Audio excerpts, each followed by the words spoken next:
there, just a little bit of snafu. I don't think it's related to 6 inches of snow, but you know, it's a little bit of a challenge. We'll get there.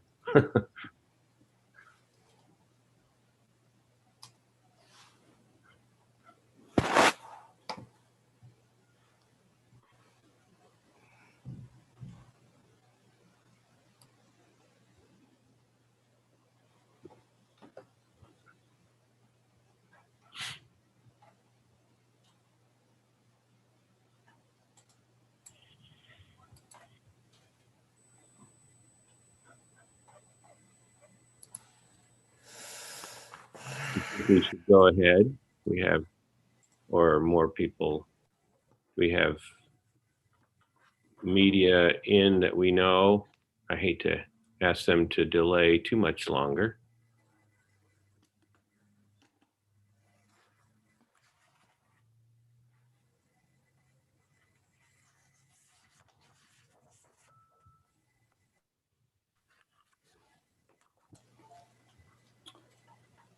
I see Beverly.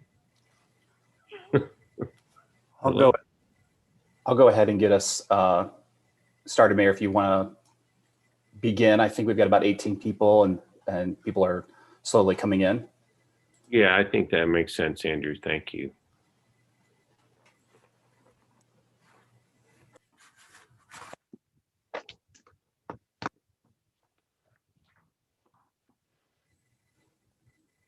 So are we going to have a visual? Is that what we're going to? You're ready to go. You just got to turn your video on. Oh, sorry. Sorry. That's me. That'll help. Does that work? That's it. You're ready to go. Okay. I can't see the screen, but I assume, can you hear me and see me all right? Yep. Okay. Very good. Sorry, folks. We had a few little technical challenges there. Sometimes par for these days. I appreciate that all had some patience with us. I want to welcome everyone and thank all of our community members, members of the press, and city staff who are participating in this 5th annual public safety report to the community. This year is, of course, different with an all remote presentation. I want to thank at the outset to our 3 presenters, each a leader in our public safety: Chief of Police Mike Dekoff, Director of Community and Family Resources Department Beverly Callender Anderson, and Fire Chief Jason Moore. An accurate picture of safety and quality of life in Bloomington is fundamental.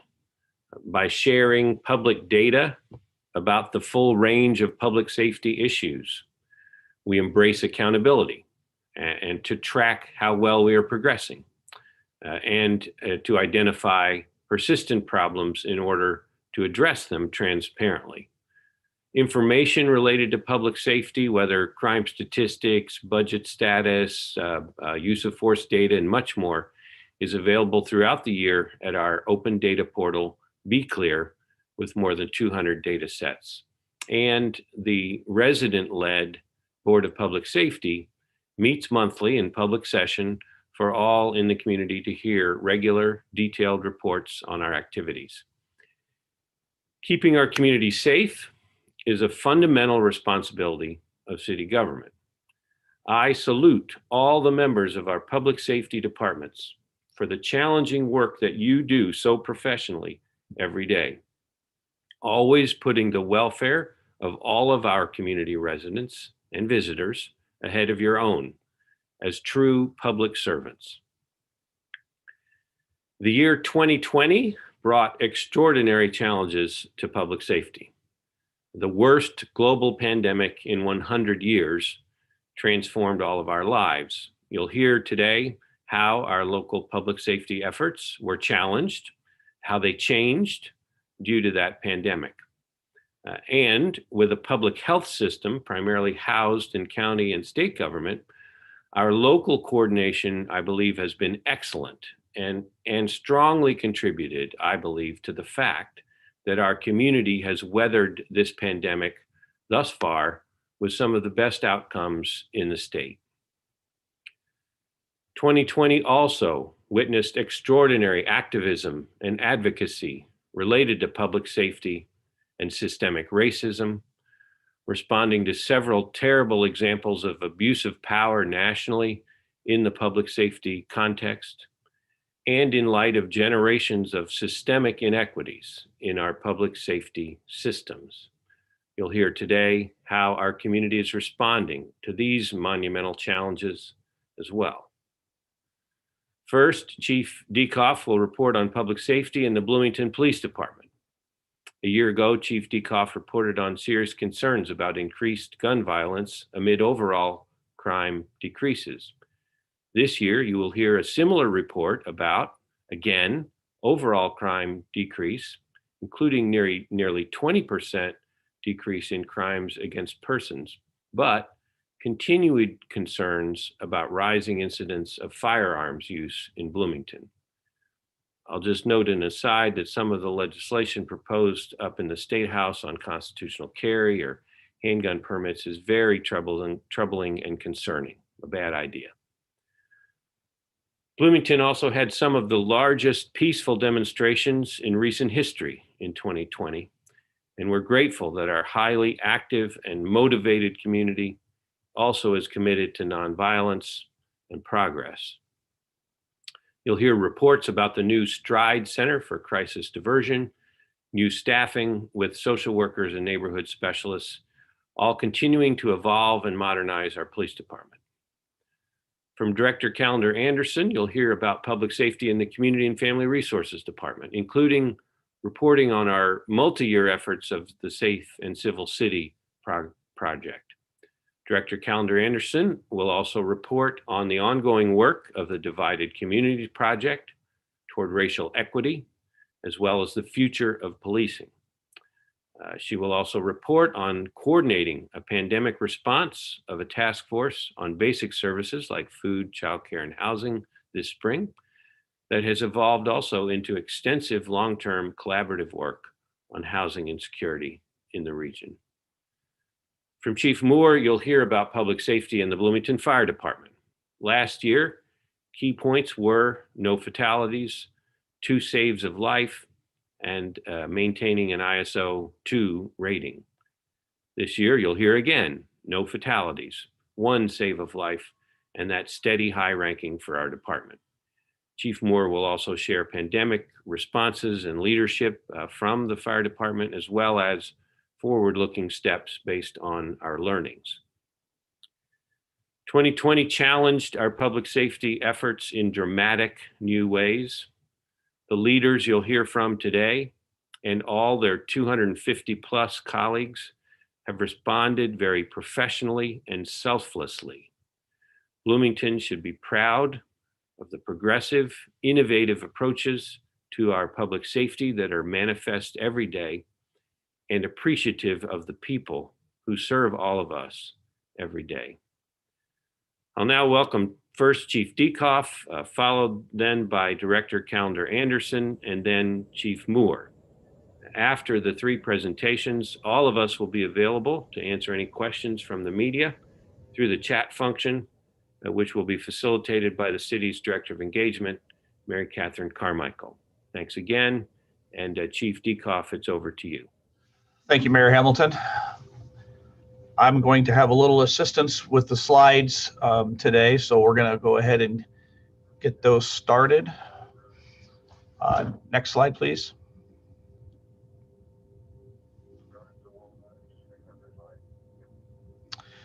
So this is a copy of our organizational chart for the Bloomington Police Department. We are authorized 105. We have 92 current sworn police officers. The breakdown of that is 81 male, 11 female.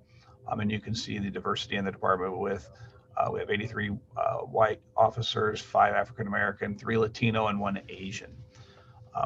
Also included in this chart is our non-sworn personnel, which consist of our records division, central dispatch, and some of our administrative office staff in my office that take care of payroll and attendance records and things like that.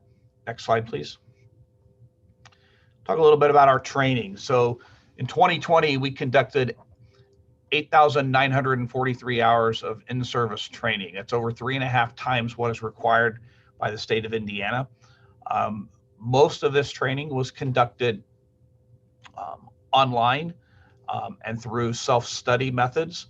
We did very little in-person training because of the COVID pandemic. You can see on the right of the screen are some of the topics of instruction: mental health first aid, de-escalation. There was a lot of de-escalation and anti-bias training that we conducted this year, and we do that regularly every year. Next slide. Personnel, hiring and recruiting. We hired 7 new officers in 2020. Those to replace officers who either retired or left the agency. 4 of those officers were previously certified, which basically means they do not have to go through the Indiana Law Enforcement Academy because they already have their certification. One of the real challenges in 2020 was the Indiana Law Enforcement Academy shut down due to COVID, which delayed training for police officers throughout the state.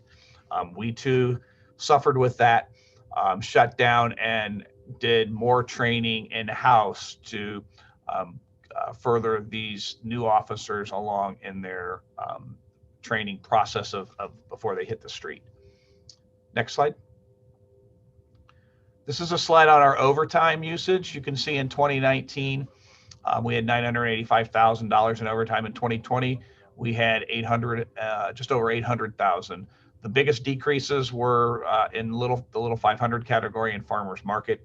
Little 500 did not happen last year, and farmers market was conducted in a way that did not have a lot of public, and we were not necessary to be there. Some of the other highlights: downtown patrol had a slight increase. We continued to have foot patrols in the downtown area to have a presence and make sure that businesses felt comfortable and people visiting the downtown felt comfortable. Shift coverage also had an increase due to openings in the department. We had to have fill in with overtime so that we could cover the shifts and meet staffing levels. Next slide.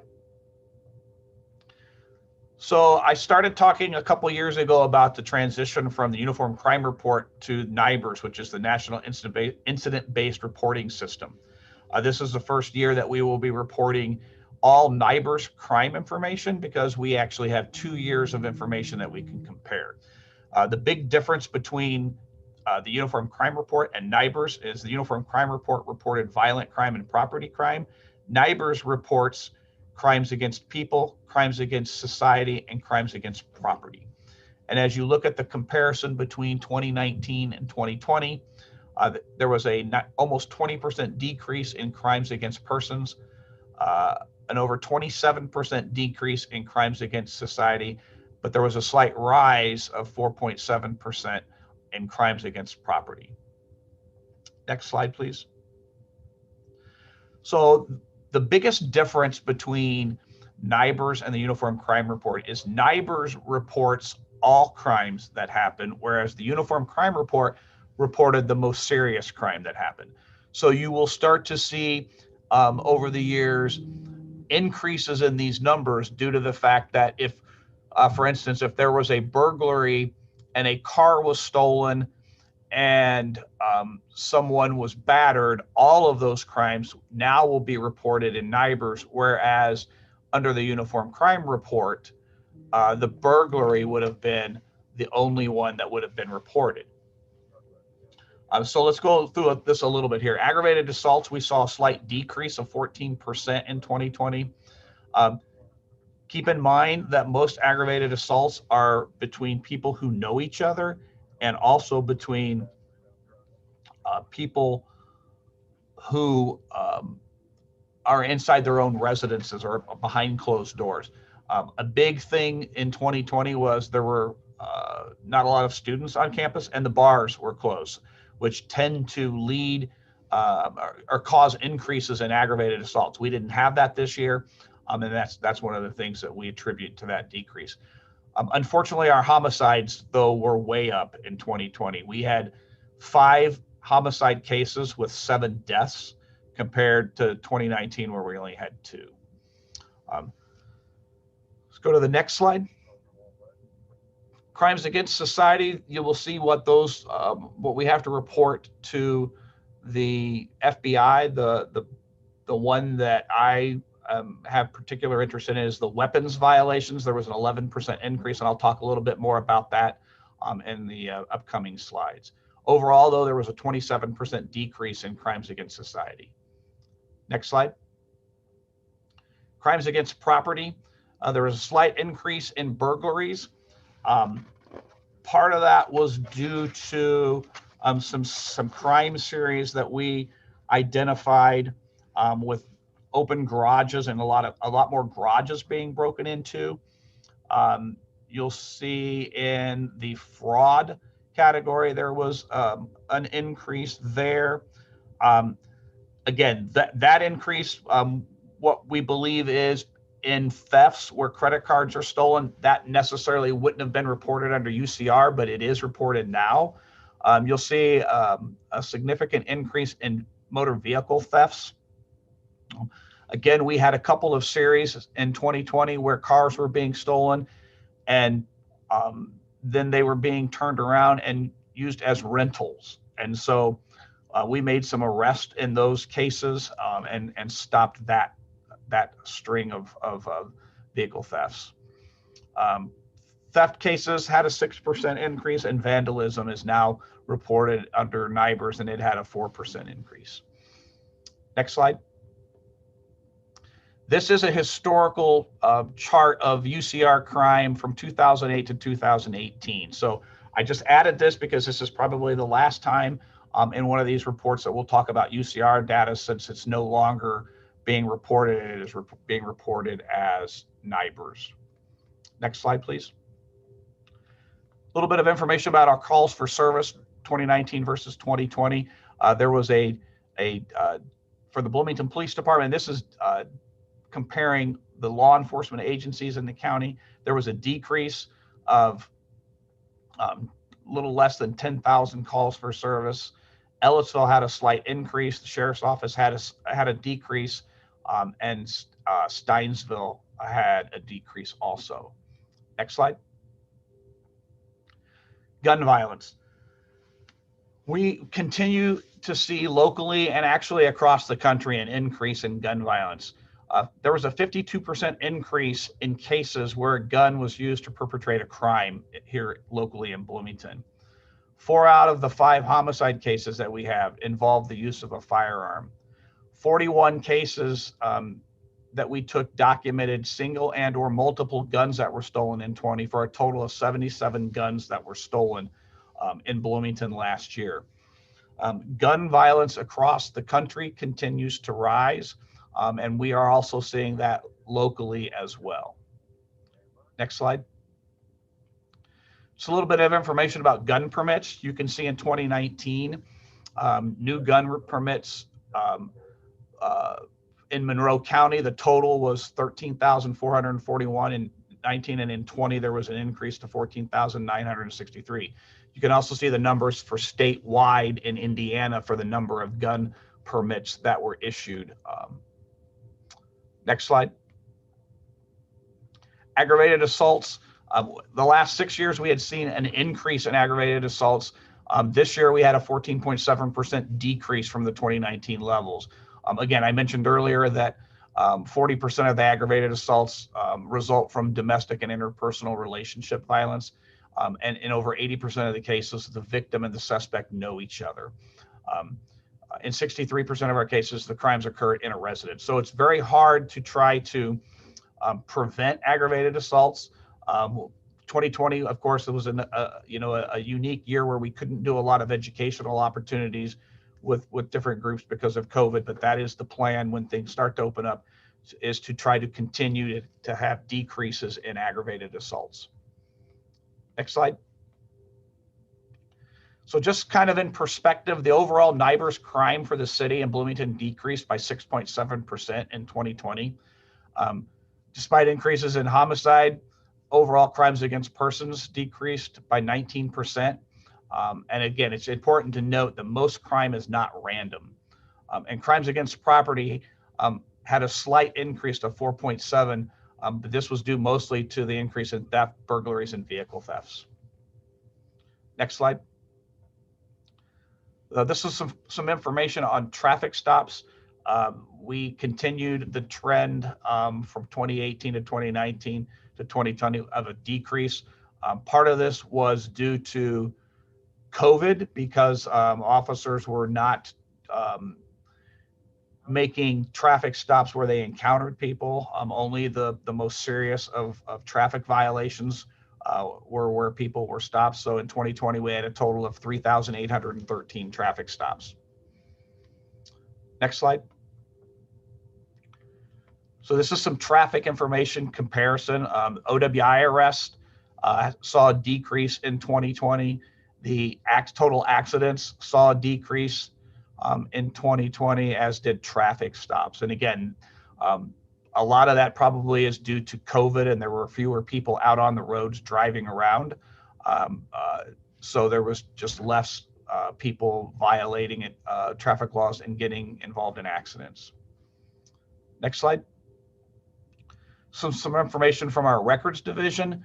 You can see there was decreases again in several of these categories. I will point out the gun permit applications process locally saw a big increase in 2020 over 2019. Next slide, please. So this is some information from Monroe County Central Emergency Dispatch. It shows the different agencies that they dispatch for and shows the calls for service that were dispatched. Again, most of these show a decrease in 2020, which was to be expected. Next slide. The pandemic caused us to do a lot of things differently. We had to institute physical divisions between our patrol division, our detective division, and our records division. We were doing everything we could to limit the spread of the disease. We had virtual roll calls, which were done via computer. We limited access to areas of the department so that we could slow the spread of the virus. Masks were required of all personnel when they were unable to physically distance. We also implemented improved and thorough cleaning of all equipment, the vehicles. We provide sanitary hand sanitizer, wipes, so that the officers can wipe down their personal equipment and their workspaces. And we implemented changes in the way we provide services to minimize the chance of spreading infection. You can see with some of the traffic stop information, those numbers were lower. We took more online reports and telephone reports.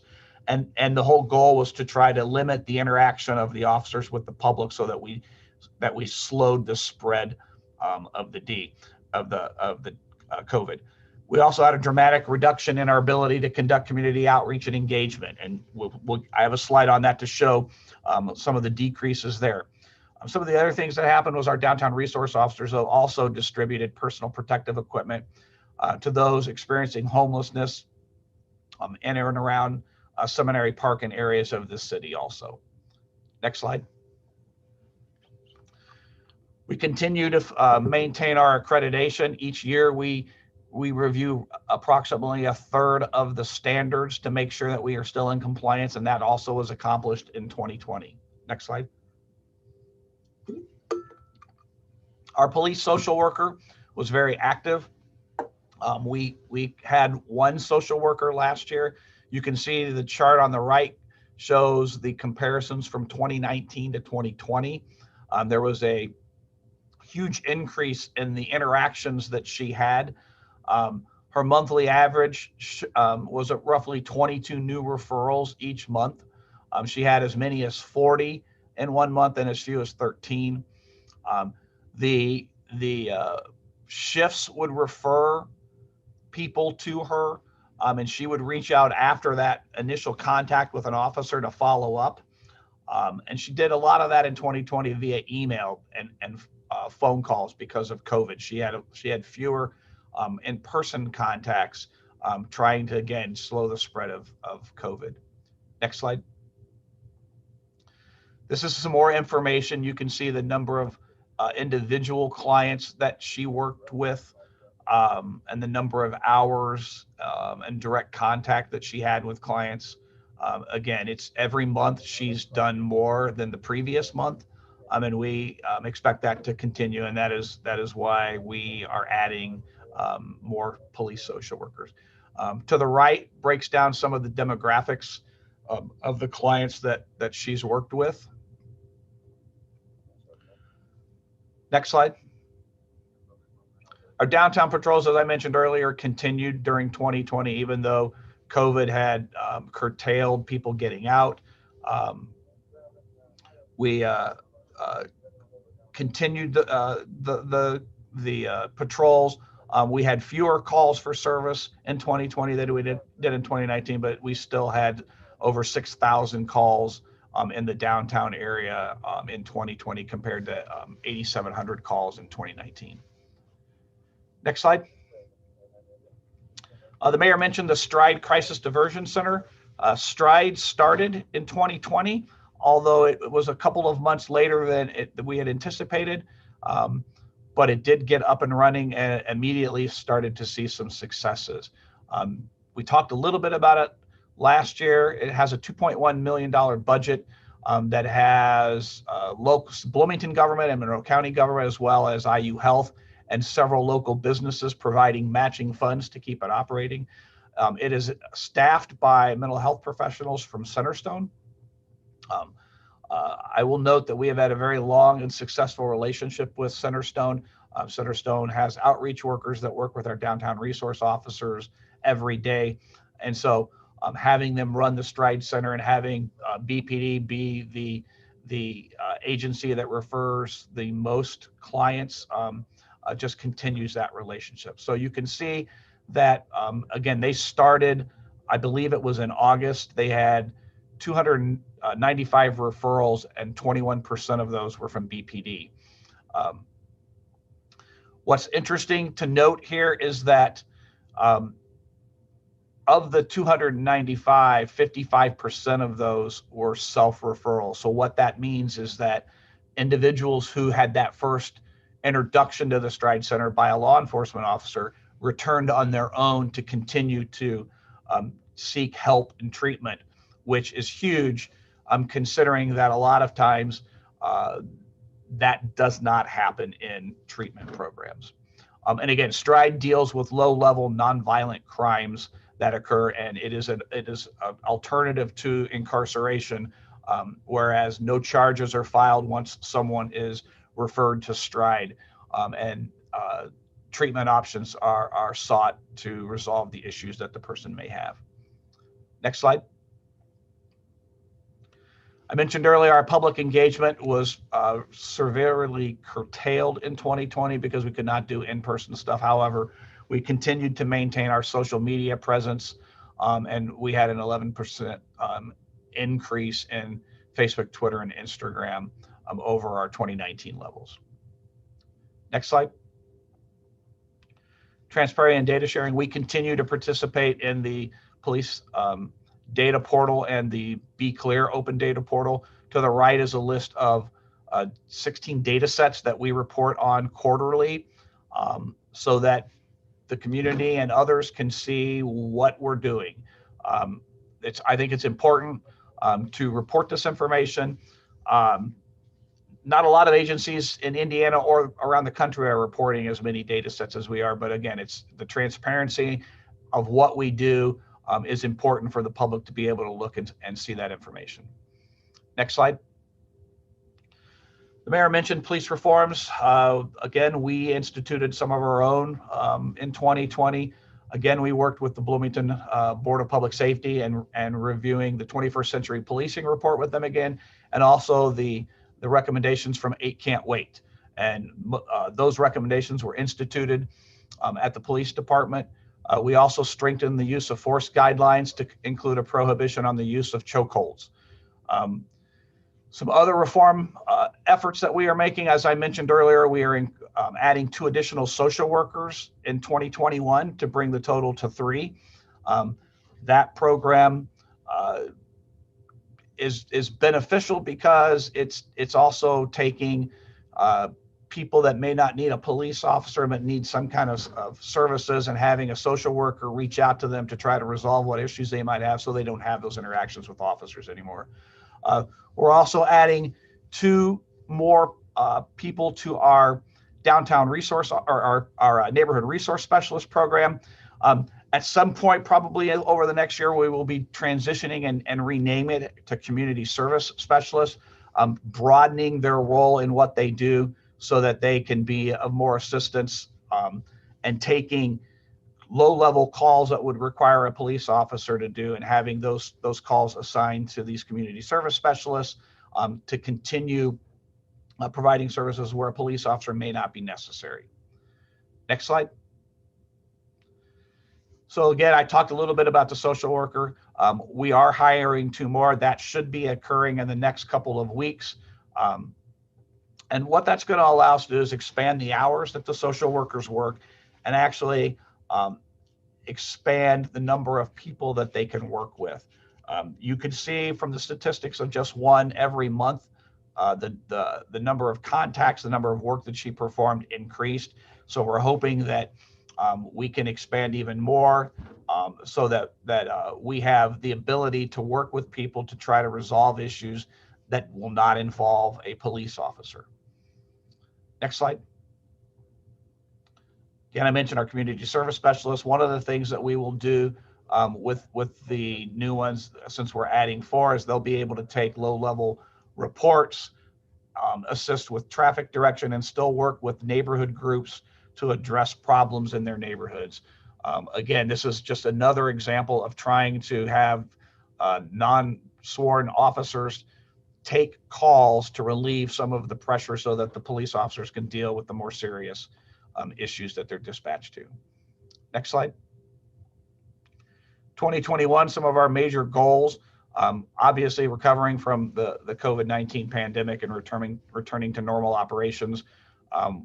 One of the things that we focus on and are proud of is our outreach efforts with the community, and we were not able to do much of that at all, and we look forward to being able to interact with the public and return to those normal operations. Again, we want to continue to provide a high level of community-based policing services, which also includes our social work services and our community service specialists. And again, we want to continue to address crime by working with the community and the criminal justice system as a whole to address the underlying causes of crime, so that we can resolve those things and reduce the numbers. Next slide. Again, in 2021, these are some of the law enforcement diversion programs that we participate in. Those, again, will be important as we try to not necessarily arrest people for crimes, but get them the services that they might need to address why they are committing crimes. And you can see the list of diversion programs that we participate in right now. Next slide. A big thing for us in 2021 is we've been asked by the Indiana Law Enforcement Academy to host a regional academy. It would be a 15-week academy that we would hold here in Bloomington to accept new officer candidates from the region around us. We will be working with the main academy in Plainfield to address some of the backlog in training that they encountered in 2020. They will be providing all of the training materials, and we will have our instructors with other instructors from around the region to help instruct these new recruits at the police academy. And that will start sometime later this year in around May and run for 15 weeks. The one thing I want to say about this is, I think, a credit to all of the training that we do locally and our training instructors that we were asked and accepted to host one of these regional academies. Next slide.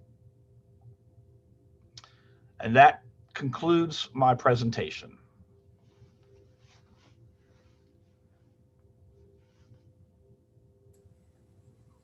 I'm going to hand it off to Ms. Callender Anderson. Good morning, everybody. I'm going to share my screen, I think. Maybe I'm not. Oh, I should have had, Yep. Looks. no, that's not it. Hold on. Thought I had it all keyed up.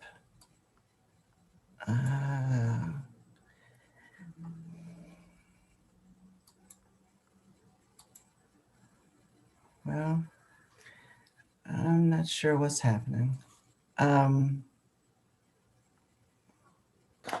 Beverly, this is Andrew. Do you want me to, I'll share my screen and you just tell me when to go to the next Would you slide? please? Thank you, Andrew. Would you please? Yes. You're welcome.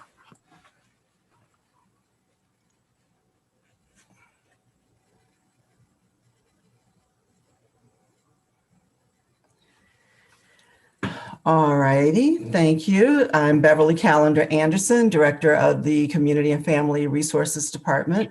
Not as adept at technology as I thought. But to begin, Andrew, if you could go up to the next slide. I'd like to update you on some of the initiatives that we left you with last year at the end of our presentation. So Chief Decoff has talked about the STRIDE Center, the Crisis Diversion Center. And that's really up and coming. I mean, I really think that opening and operating that center is a huge benefit to our community, and it's helping residents get the needed respite and connection to services that they need. And it also helps them avoid incarceration. And so I want to join the chief in just giving kudos to Centerstone for the work that they're doing with that. Also, we've had discussion about public restrooms for some time in the community. And of course, that was one of the recommendations of the Safety, Civility, and Justice Task Force. So wanted to report that as part of the new garages that will be opening in the Trades District and on 4th Street, public restrooms will be available. The Trades District will open in mid-April, and those restrooms will be available for anyone to use throughout the day and evening. Last year, when we were here, I introduced you to our after hours ambassador. Not long after that, Jenna Whitaker relocated to another state with her family because of some other priorities related to the pandemic. We put hiring a new after hours ambassador on hold. However, I'm happy to say the position was reopened. We've received applications, and interviews for that position will begin next week. And lastly, in this section, Helping Bloomington Monroe is one of our newest resources. It is a partnership with the Bloomington Health Foundation. And this online portal gives people in need and our community helpers access to information 24/7. Social service agencies, the public library, faith communities, and even city staff have found this resource invaluable, especially since the onset of the pandemic. Administratively, we're also able to utilize the data from Helping Bloomington Monroe to determine trends in the community and needs that are based on those requested resources. And if you could go to the next slide, there is charted how some of the trends and effects of COVID. As you can see, the main consistent and main needs that have been requested have been for emergency food and housing, or to help pay for housing. We have seen spikes in this as well when some of the federal programming was about to end. And so you see that more and more people are requesting assistance with those services. And our staff is continuing to work to improve the usage of Helping Bloomington Monroe, not only by people who need services, but also our community helpers in the community by providing ongoing training for updating the services that are offered in the community and updating on how to do outreach and how to use the system. It is really a great system for folks to use. So next slide, Andrew. So We have also participated, as the mayor said, in the Divided Communities Project. And this is something we started in 2019 with the Bridge Initiative. The Divided Communities Project is a project with the Moritz College of Law at Ohio State University. You all might remember that we worked with Bridge Initiative consultants who released a report in December 2019 on how to improve racial equity in city programs, specifically the farmers market. Not long after that, a group of residents were invited to participate in the Academy Initiative.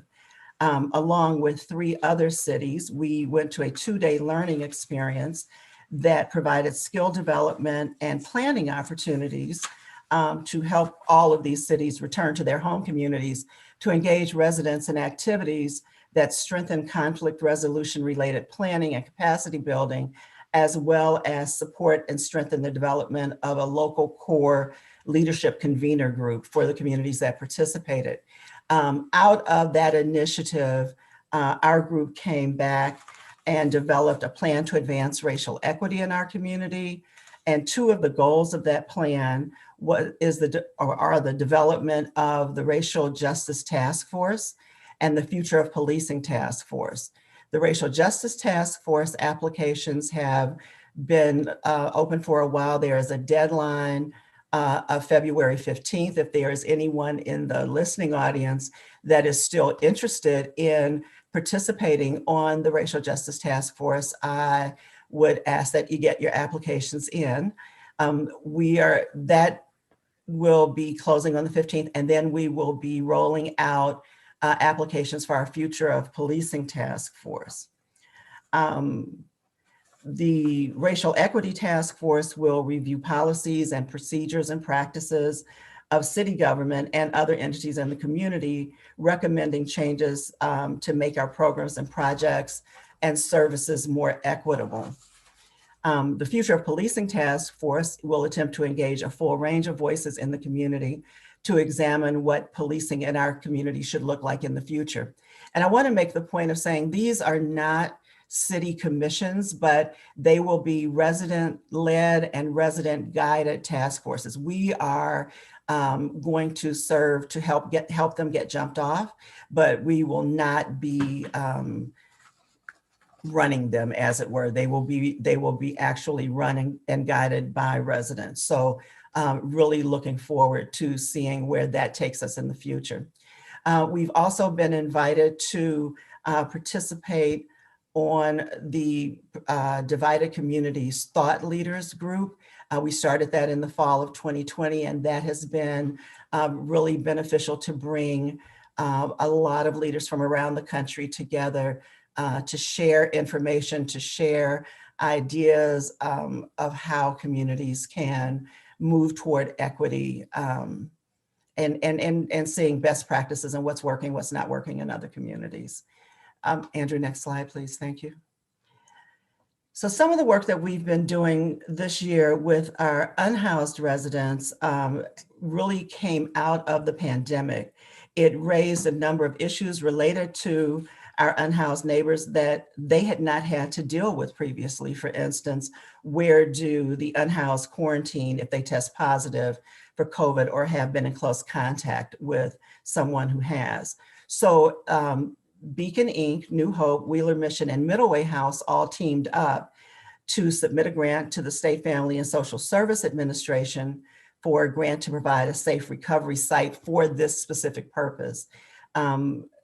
Beacon operates the site, and the city serves as the fiscal agent for the grant and facilitates communication between the shelter partners, Centerstone, the health department, the hospital, county government, and law enforcement. All of these entities are involved in helping to keep our unhoused neighbors healthy and safe. And so it's important that we're all communicating with one another on a regular basis. So as a part of these ongoing conversations, it became apparent as the winter was approaching that there were a number of women experiencing homelessness with nowhere to turn. So the city and county partnered to financially support the reopening of the women's shelter at Wheeler Mission. They opened in November and are able to provide socially distanced space for 40 women in addition to the space that they were already providing in their men's shelter. Our regular meetings also revealed a need for a residential space for people who were at high risk of contracting COVID if they were in a communal space because of age, disability, or pre-existing medical conditions. So the staff at the Safe Recovery site worked with FSSA to expand their space to accommodate many of these individuals.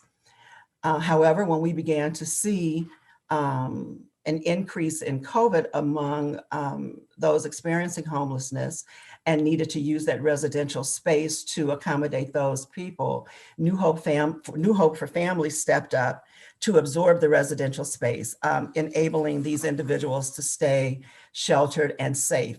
And so again, it talks about how that open communication in those regular meetings really help to bring those issues forward, and we're using the capacity of all of our agencies and all of the resources in the community to help keep people healthy and safe.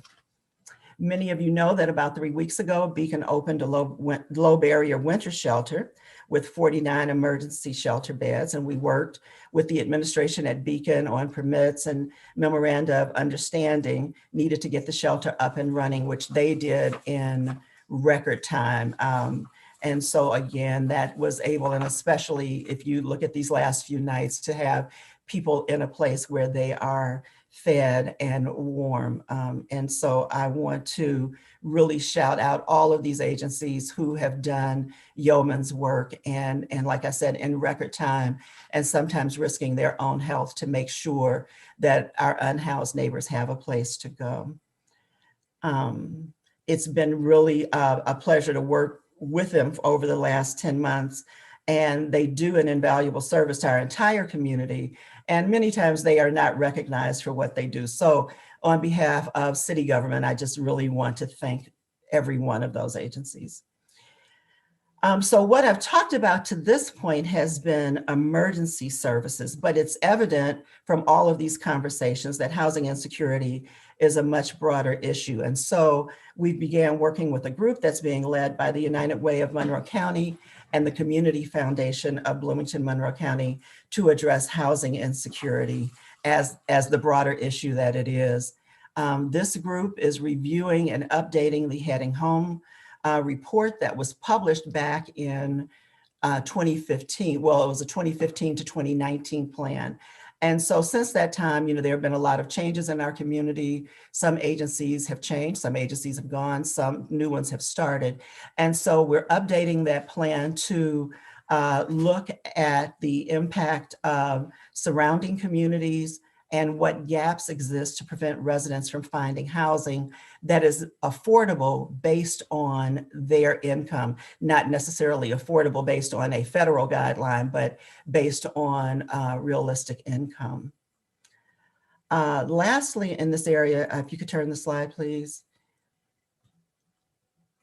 We are managing the Downtown Outreach Grant that provides grant funding to agencies serving individuals who are homeless or at risk of becoming homeless. And we've actually just reviewed our first round, and we'll be making award announcements later this week or early next week. Slide, please.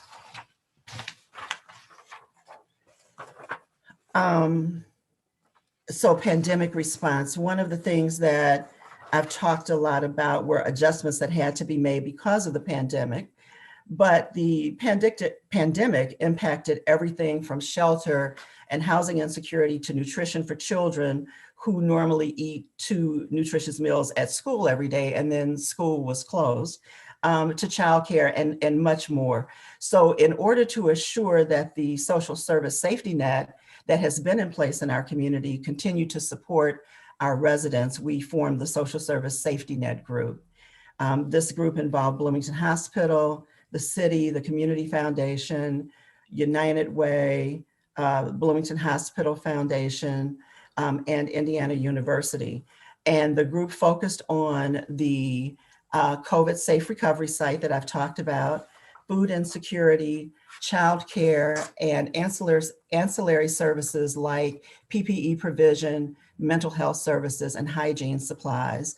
especially to low and no income community members. So in addition to the Safe Recovery Site Group, the food insecurity and child care groups continue to meet and support one another as agencies, but also support individuals and families in our community. And lastly, I will just say that it's been my pleasure to work with United Way with their COVID-19 Emergency Relief Fund and our City Council with the Jack Hopkins Social Service Fund to help make sure that both large and small agencies in our community had the resources they needed to make sure that as many people as possible were able to get through the pandemic with the least amount of disruption. And with that, I will turn it over to Chief Moore for our fire department update.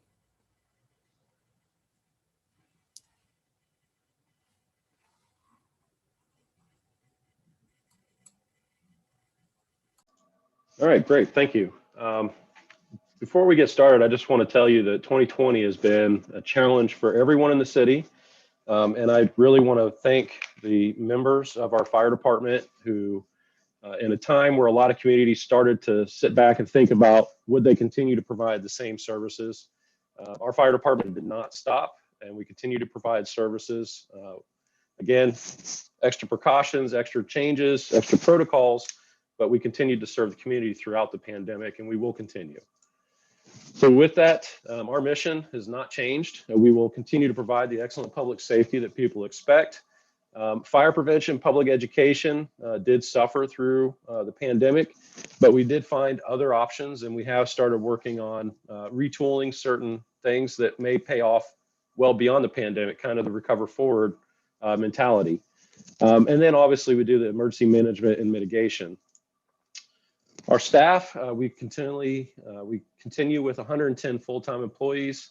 As you can see, the 102 full-time, those are the sworn, those are the 3 shifts that do the 24 hours on, 48 hours off, and those are the ones that ride the big red trucks that everybody gets to see and provide a vast majority of the services. Looking at our diversity, we still have a ways to go, but with our current hiring practices and some of the relaxations of the state statutes that really limited our candidate pool, we are looking at our next recruit class will be one of the most diverse classes. It will also be the largest class from record that we can go back and find. But where we're at in 2020, you can see that we're 5.5% female. I will point out that while the Bloomington census says about 50%, we're doing well above average for most fire departments nationwide. When we get into others, Black African American, we're at 1.8%, and other is basically one person, 0.9%. The chart over here that shows years of service, those in red, it's not necessarily bad, but those are the number of percentages of employees that could retire today if they so chose. And we do anticipate a slight increase in the retirement with the last union contract that was passed. Talking about our locations, you'll see a few changes here. Primarily, I want to point out the 3 stations that are in red, stations 3, 4, and 5. We did an engineering study in 2019 that identified these 3 stations as needing to be replaced. And with that, we did have a forwarded question I just want to address. Before you make decisions about replacing or moving fire stations, there's a lot of homework that needs to be done. 2020, we had planned on doing a lot of that homework. COVID did delay it. So 2021, we will be evaluating where these stations would be best located. Do we still need 5 stations? Do we need 6, 7? All those questions will be answered, and then obviously we'll be working really closely with the controller's office to figure out which option would be best to potentially finance any of this. I also want to point out that the training and logistics, that is a leased space. That is new. COVID brought up one crowded office space environment where we could not physically distance. Also knowing that the police have training that's going on and that they will be increasing their training with their regional academy, we needed to make sure we had a space where we could also complete classroom training. But also, again, thinking in that forward sense, this training center is also very well equipped for broadcasting. So thinking it, not only pandemic, but how can we be more cost effective, more environmentally effective in our practices. We do have plans in 2021 to go ahead and make that where we could live stream training sessions to each station, which would then avoid these large trucks all coming to one location. And with that, I just want to tell you that when you make decisions about these, this is not a quick decision. This is a 50 or 75-year decision. You really have to plan out and look at the city plans for expansion before you start making arbitrary decisions about where these things move. So if it looks like we're taking a long time, we are doing a lot of diligence to make sure that not only does it meet the current needs, but it will meet future needs as well. This is just a few pictures of why we need to start really focusing on these fire stations. So the two that were not identified as beyond the replacement cycle, there's a lot of issues that we're aware of that we've been working on. Understanding that we had a very large issue to tackle with the vehicle fleet. Not that this took a back burner, but priorities. We had to make sure that we could get to the calls. Now that that program will be finished this year with the delivery of the last front line, it's time to focus on all these sites and locations. So again, just a few pictures of what some of our firefighters are dealing with and why this is now the next priority. COVID-19, it's affected all of us, not only on a professional level, but also on a personal level. I will tell you that our department really works very well with our community partners. So when we got notice that COVID-19 was coming to the US, was coming to Indiana, we were well ahead of the curve trying to get all that personal protective equipment. You can see a picture here on the slide of how we are protecting our firefighters so they can continue to serve the community. We almost on a weekly basis, if not daily for at the very beginning of COVID, we're having to completely reestablish some of our safety and infection control protocols, making sure that the things that we were doing to prevent other infections would also work for COVID. It may be only one line on this slide, but assisting the continuity of city government.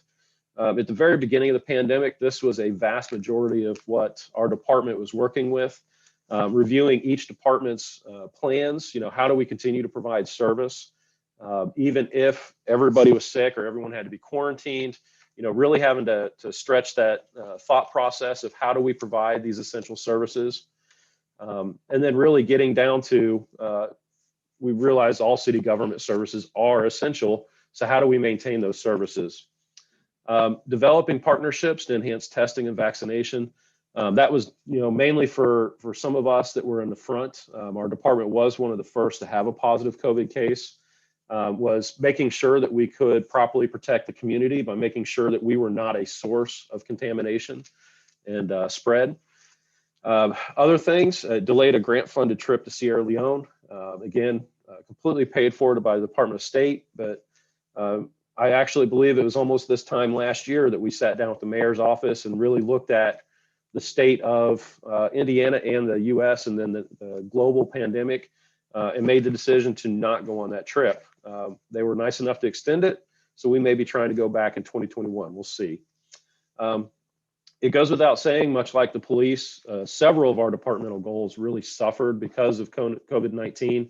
It's hard to get in to teach school-age children when schools are not in normal session or they're distance learning. And really what I want to say is thinking about some of our 2021, the Recover Forward initiatives, COVID-19 has even kind of changed the thought process of the integrated healthcare model. So we are going to be looking at trying a pilot test program of the integrated healthcare, which is where instead of us just responding when someone calls 911, we do follow-up care after the 911 call. We go out and do preventative care to prevent a 911 call. And because of COVID, that may mean a little different than what we had planned originally, but things like, we've just been approved by the state to be able to administer vaccines. So supplementing the current vaccine sites or potentially helping open others. All these are how we kind of integrate with the bigger healthcare picture. Some of the effects, so we had 12 positive COVID-19 tests. And again, this is in 2020. As of today, we're up to 15. So there's 3 additional this year. We have 102 negative COVID-19 tests. That's important to know that we're testing routinely when things go wrong or when somebody may have a direct exposure. And even if someone at their household had one, we're making sure that the fire department is not a place to spread. And we've added 16 more this year so far. And then probably the most exciting, we were on one of the first entities around to go ahead and start receiving COVID-19 vaccines. So in 2020, 19 personnel received their dose. In fact, probably just their first dose. As of today, we're up to 62 of our 110 personnel have received their COVID vaccine. In prevention, this is one of the most important sections of our department, but it's also the one that requires the most public interaction. As you can see from our numbers, they suffered drastically, mainly in the education side. It's really hard to educate when you can't physically be there. Station tours are a great option for bringing the community and teaching them about what we do and how they can be safer. We could not do things like that in 2020. Enforcement is one of the things that continued no matter what. We were down one inspector for a vast majority of the year. And the other one, with physical distancing and some of the unknowns at the very beginning, we really only had to handle the complaint inspections and the ones that we knew were problems. What I will say is this is something that we've got to get back on track very quickly. So, this year we did not see a massive increase in fires, but what we'll find is if we don't get back on track with this goal is that a few years from now, we will start seeing a drastic increase in fires. And that is something we do not want, nor is it something that we think is good for the community. So engineering, again, with only one person, we were down, but this was a lot of what could continue and had to continue. Construction didn't stop, new buildings didn't stop. And we play a very vital role in making sure those buildings are safe. For training, we met 100% of our goal. You can see that we had a lot of sections of our hours that were down. Some of this is due to not being able to do what we call multi-company training. So part of our protocols with COVID were to limit interactions between crews. So, our training did take a downward trend because of some of that. But you'll also see in the other specialty category that it went way up. Your firefighters had to deal with almost weekly updates to protocols. As we learned more, we would institute new changes, and that required learning how to do things in a different way or having to update your skill sets or the personal protective equipment. So what I will tell you is this is also the departmental goal. We had several positions that were unfilled last year. And we are looking forward to filling them this year with our largest and, again, most diverse recruit class we've ever had. For calls, you can see our trending line stayed fairly stable compared to what it is in the past. That's the red line that goes through. And we did still run about almost half our calls were rescue EMS calls. So looking at the numbers, we had a 6.7% reduction in our total calls. But I do want to point out that there was a 15.9% reduction in our false alarm calls. And we'll get down to one of the causes of that in the next two slides. We're always interested in IU and how IU partners with us. So not only were the students not around, I want to thank our partners at IU that took the advantage of the downtime to start working on a lot of the buildings that we were having issues with, and really focused on making things better for all of us. But IU had a 39% reduction in total calls and 35% reduction in their false alarms. So while false alarms still remain a very big portion of IU's total calls, it is significantly down. And a lot of that comes not only from students not doing things that we don't particularly care for, but it also comes down to their commitment on upgrading several of these buildings and working on some of the alarm systems that were causing problems. So again, I just want to thank our partners at IU that have continually helped us drive their total call numbers down and making their campus safer. Looking at this is something that we're very proud of. For 4 years straight, we've had 0 fire fatalities. That includes we had 1 additional save in 2020. But if you can see the trending line, that even though we have a slight uptick, we are still well below our numbers, and we continue to expect those numbers to go down. I also want to point out something is that if you look at previous years, there's a lot of spikes that go up and down. And what we've been trying to do is really manage the causes of these issues so that we get not so much of a spike and it becomes a steady decline on total fire calls, but also Saving people obviously reduces the number of fire fatalities. On our response times, I want to go ahead and point out, we did receive a preloaded question about this. We will look into the visualization on this for we have the goal of responding on scene within 4 minutes. Our alarm report, or our record management system, generates an automated report that specifies less than a minute, 1 minute, 2, 3. I believe the graphic is actually from, had it on. It did not need to have the 1 minute to 1:59. I believe that's all calls that were up to a minute, but we will verify that. And I also want to go ahead and take the time to point out that in 2021, we are looking at using better data visualization tools that go to the root source of the data, so that there is the potential of less analysis errors when we're creating these reports. But with that, I also want to point out that the national standards, these are the accreditation standards that we have been trying to live up to for all calls. So the 90% within 4 minutes and the 98% within 8 minutes. If we really looked at this, we're going to be looking at a better way of doing our analysis. So there are different standards for say, like fire calls compared to EMS calls compared to non-emergent calls. But just to weigh this out, and one of the reasons I feel that we're so successful is under the NFPA 1710 standards, within 4 minutes at 90%, our 90 percentile response time is 3 minutes and 35 seconds. So below the 4 minutes. And on the same standard, it's only 90% for 1710 for structure fire calls within 8 minutes. And that is the total response force. So that is all units getting there, not just the first unit. We're at 6 minutes and 48 seconds, which is well below the 8 minute goal. So what I will say is we will do a better job of breaking down the reports. And we also do have all this information, the raw information. We try to update at least annually on the Be Clear portal. We are still a rating of a 2x for ISO. That puts us in the top 2% of departments within the US and 1% in Indiana. We are expecting a reevaluation in 2021. And I will tell you that we do expect to maintain, if not improve our rating in the next inspection. So another thing of NFPA 1710, and that's just one of the standards we have to look at, evaluates how many firefighters we put on several types of scenes. The three main ones is the single family home, a strip mall or commercial building, and then the high rise. So you can see on single family homes, we send exactly what is needed. And actually just a slight above that, just because we maintain minimum staffing of 4.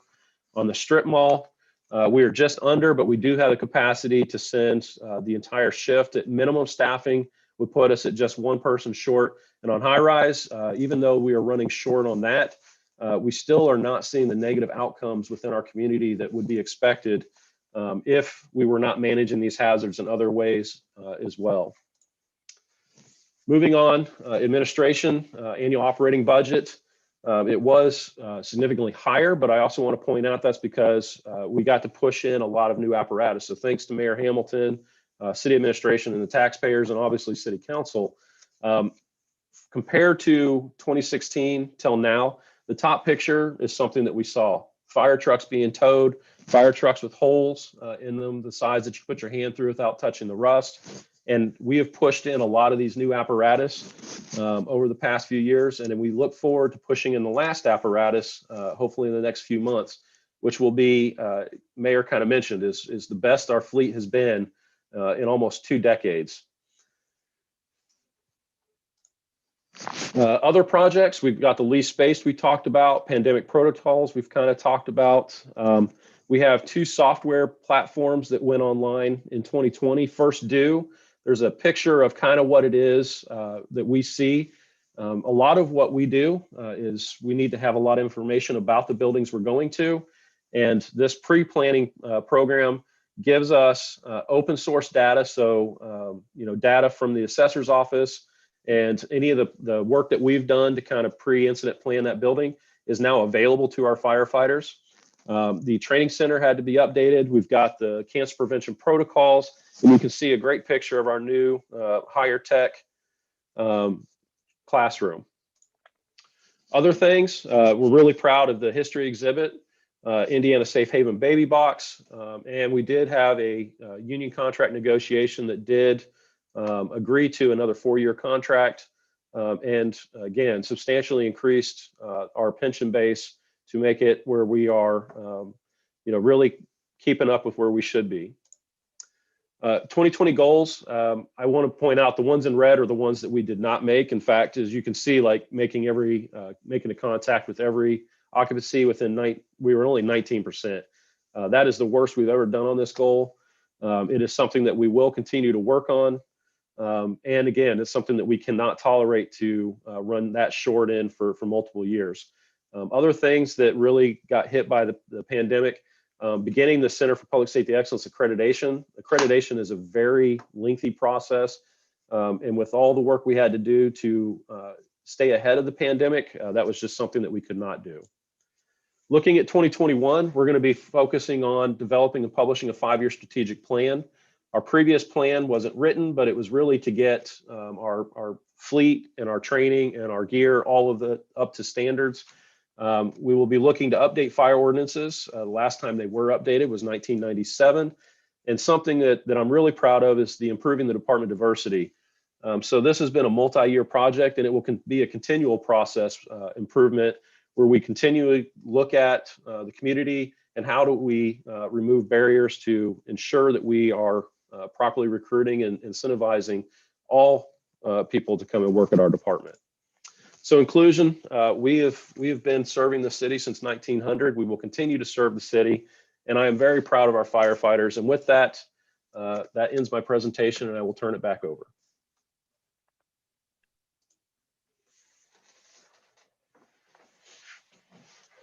All righty, I think it's time for the question and answer portion of today's meeting.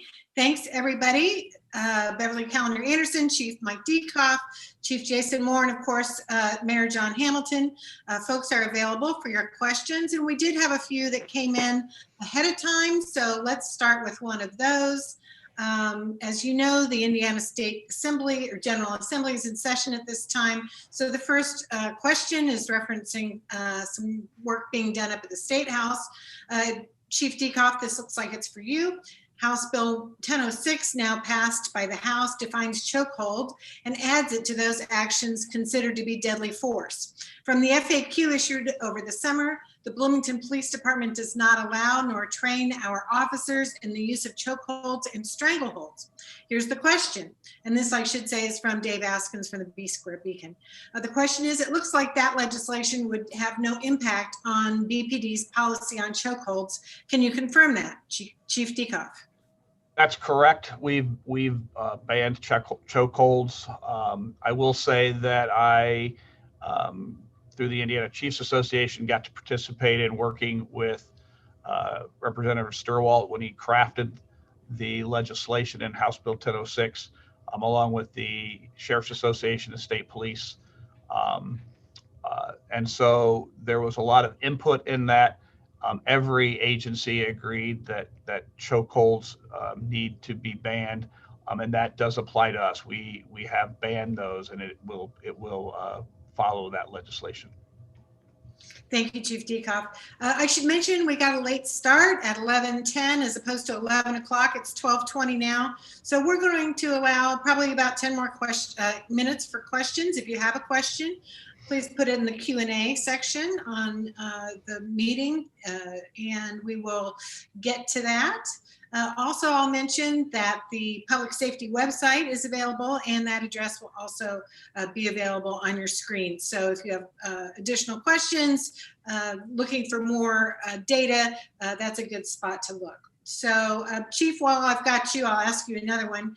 This is also from Dave Askins. This is sworn officer staffing. And I think you mentioned this in your presentation, so you should know the answer to this off the top of your head. The City Council amended the salary ordinance last year to allow, in theory, 105 sworn officers. What's the current number of sworn officers? Currently I have 92. Okay. And do you have plans to get up to the 105? So we are in the process of hiring people. We have, if I am correct, 4 or 5 potential candidates to hire, so that would still keep us below 100, and we will have to start another hiring process to add more to get up to that number. Okay, thank you. Chief Moore, I've got a question for you from the B-Square Beacon. It says, on the fire response times, I want to push back a little on the idea that it's a visualization issue. If that bar is labeled 4 minutes to 4 minutes and 59 seconds, if that one's taken out of the mix, about 64% of responses are within 4 minutes. He'd like a little additional clarity on that, if that question makes sense the way I phrased it. Yes, I think the thing about with the visualization, I don't believe that the automated report we pull out does not cover the extra. So that 4 minute bar would cover the 4 minutes and less. But this is something that we'll definitely dig into and make sure that we are accurate reporting. I will tell you just from experience, if we were only getting to our call 64% of the time, we would not have the positive outcomes that we are seeing. So I will definitely dig into it. And I do believe it's just an error on the visualization itself. But you know, again, we'll always look through the raw data to make sure that we did not have an error in our analysis. Thank you.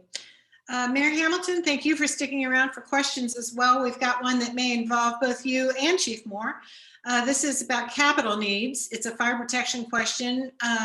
It says at $5 million for each of 3 stations that needs to be rebuilt, and another $5 million for an additional station in the southwest of the city, we have a $20 million capital need.